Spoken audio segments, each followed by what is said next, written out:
What should construction companies or rental companies do to manage this supply demand inequality?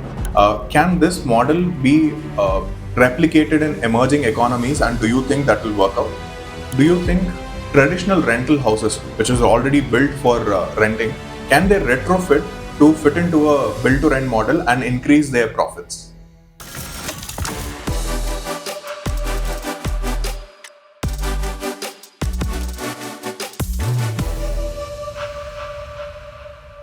So, Ajay, now we have realized that the metropolitan zip codes are attracting a lot of tenants, but there is not enough two-bedroom apartments and three-bedroom apartments in the heart of the city. So, what should construction companies or rental companies do to manage this supply-demand inequality? That's a very tough question because it's very difficult to change the configuration of an apartment once it's constructed. The really correct answer is that cities need to allow a lot more housing to get created. This is a very big problem in, let's say, cities like San Francisco, which is very notorious that the city of San Francisco does not allow enough housing to get created. Like the number of permissions that you need to take to create an apartment is very, very difficult, because of which a lot of developers are not creating housing stock, right? So really the best way to solve the supply demand issue is to just create more supply. And the way to create more supply is to allow real estate developers, landlords, like real estate funds, give them easy access to create housing stock. So by doing that, you kind of increase the housing supply. That helps more supply come into the market, and it kind of like restores some level of balance into the rental market. A second thing that we've also observed over time is that cities which have great infrastructure normally manage to have their rents under control, because it is a possibility for people who find the rental housing stock in a given zip code too expensive. They can simply move to another zip code, another neighborhood essentially, and live there to kind of like auto balance that rent. Now, the reason why infrastructure is very important is for people to commute to office, for people to commute to a place of recreation, to go meet their friends, to meet their family.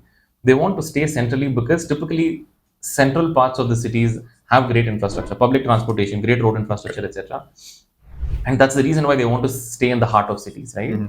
So another way cities can combat this is just by focusing a lot more on infrastructure, like whether it can be like metro and suburban railway transportation infrastructure. It could be like just constructing better quality roads. It could be increasing the number of buses that are available and the routes these buses take. So if you invest a lot in public infrastructure, it becomes a very real possibility for people to stay, let's say, maybe like 15 kilometers, 20 kilometers outside of their core places of work, but still they can commute into the places that they visit, like their offices and their friends, etc., within, let's say, a 20 to 30-minute kind of a time frame, which makes it a reasonable option. In many emerging economies, this is not the case, because of which people are forced to take housing very close to their places of work, leading to increase in demand and increase in rent over there. Very true. So, Ajay, what do you think about build to rent model? So, if you see continents like Europe or USA, this is a very new trend where construction companies or real estate companies are investing in pure build to rent properties, right? Can this model be replicated in emerging economies, and do you think that will work out? We're all hoping for that. So what build to rent really does is that it creates housing stock for the purpose of rent, Correct. versus like a build to buy kind of a market where you're creating housing stock for the purpose of selling. The reason why this is different is because the needs of the renters is very different from the needs of buyers. When people are buying apartments, they're really thinking 10 years, 20 years. They want to set up their home and their families there. When people are thinking that way, they want more space. They're probably planning to have kids there. They probably are planning to move their parents with them at some point. So a lot of these thoughts go into shaping the buying market. But when people are renting, they're not thinking 10 years at a time. They're probably thinking maybe like 2 years at a time, 1 year at a time, 3 years at a time, etc. So for these customers, for these renters, the needs are very different. They're more okay with like more compact apartments, even if it is, although they would prefer if it's closer to the city. Whereas when people are buying, they want larger apartments if it's a little further outside the city. Because the needs of housing is very different, you need to have a very clear rental strategy. We are seeing that in the UK, as an example, they have a very good build to rent market that's emerging. A lot of housing stock in London, all across the UK, is kind of getting constructed for this. Once this housing stock hits the market, definitely the rental prices will start coming down. Mhm. US has a really good market in this already, which is the multifamily market, as they call it, where like apartments are constructed for the purpose of rental. In emerging economies, though, we don't see this happen very often because the rental yields are too low. Mhm. Yield is really just your annual rent divided by the value of the or price of the property. In most emerging economies, it's maybe like 3%. Mhm. In places like Singapore, where there is a lot of control on the real estate market, it's about 2.5%. In a city like Bangalore, it's about like 4% ish. Correct. Um, Different city. I mean, Singapore, of course, is not a emerging economy, but like it's just the yields in different parts of the world vary. In those markets where the yields are too low, it doesn't justify doing build to rent Got it. because your cost of borrowing is still high. True. Your cash flows really get hit. The best markets for build to rent are really those markets where the rental yield could be maybe 5 to 6%. Mhm. In an ideal case, like 7 to 9%, but that doesn't really happen. In a lot of metro cities, at least the yields are already compressed by default. But unless the city, or let's say even the particular zip code, can justify a rental yield of maybe like 5 to 6%, it's going to be very difficult. So when anyone is creating that rental housing stock, they need to keep that in mind, what the yields are going to look like in a fully compliant building. So a lot of small scale developers, they achieve that yield by not being fully compliant. So if the Mhm. building can only have 5 floors, they'll construct a sixth floor Correct. artificially to make the yield look better. So assuming you don't want to do that and assume you want to be fully compliant with the laws of the land, you'll have to pick and choose those projects where the yields can be 5, 6, 7%.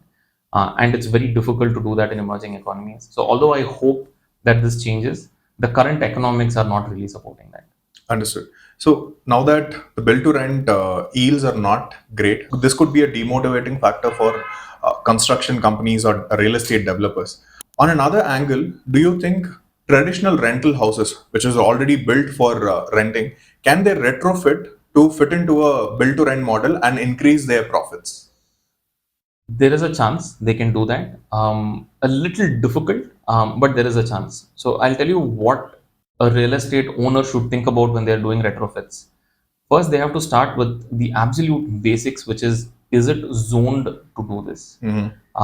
Or do I need to do I need to get like a compliance certificate from my local authorities to allow me to do this in the first place? Because you do need to get those permissions in most cities, even if not all. So you really have to start there. Am I allowed to do this in the first place? Assuming that part is taken care of, you really need to start at the floor plan level itself, because that's really where you have the most scope to optimize. Now, let's say that there is a three-bedroom apartment, um, and let's say there's like three-bedroom apartments in a single floor. Let's say in broadly a rental building. If you start at a floor plan level, you start thinking, hey, can I do a fourth bedroom Mhm. in the hall or the The living living area? room, yeah. Can I convert that to a fourth bedroom and can I create a washroom for it? Mhm. Right? So if you're able to achieve this, what you really have is that you have four studio apartments, all of whom can possibly share a common kitchen. And maybe if the apartment has, let's say, a dining room, you can maybe convert that to more of a common area or like a common living room for these four studio apartments. If you manage to achieve that, you can probably increase your yield by about like 30 to 40% Mhm. in most cases. And that becomes really compelling because then in a market where, let's say, your yield was previously like 4%, it's now probably going to be between 5.5 to 6% in a really good case.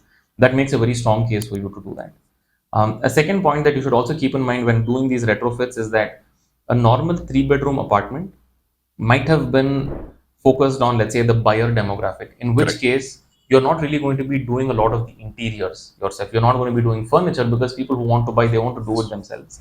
A second point to think about is that, hey, am I ready to do that for my apartment? Because renters normally prefer to take an apartment which is fully furnished. Correct. So they don't have to invest into creating the furniture. And let's say whenever they move, they don't want to take all the furniture. Like they don't want to take a couch and a TV and a bed with them when they go.